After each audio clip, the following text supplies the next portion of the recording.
আসসালামু আলাইকুম। সম্মানিত দর্শক, কেমন আছেন? আশা করি সবাই ভালো আছেন। গতকাল 2/5/2024 বাংলাদেশের প্রখ্যাত একজন আলেম, হাজারো আলেম গড়ার কারিগর, বরেণ্য চিন্তক ও আরবি ভাষা চর্চা অগ্রনায়ক আল্লামা সুলতান জৌক নদভী ইন্তেকাল করেছেন। ইন্না লিল্লাহি ওয়া ইন্না ইলাইহি রাজিউন। তিনি ছিলেন আল্লামা আবুল হাসান আলী নদভী রাহিমাহুল্লাহু আনহু এর ঘনিষ্ঠ শিষ্য এবং তার চিন্তাধারার ধারক ও বাহক। ঐতিহ্যবাহী আধুনিক দ্বীনি শিক্ষা প্রতিষ্ঠান জামিয়া দারুল মাআরিফের প্রতিষ্ঠাতা। বাংলাদেশে আরবি ভাষা ও ইসলামিক জ্ঞান চর্চাকে তিনি অনন্য উচ্চতায় পৌঁছে দিতে ভূমিকা রেখেছেন।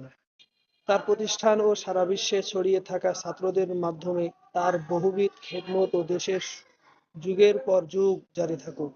আল্লাহ তাকে রহমতের চাদরে আবৃত রাখুন। আমিন।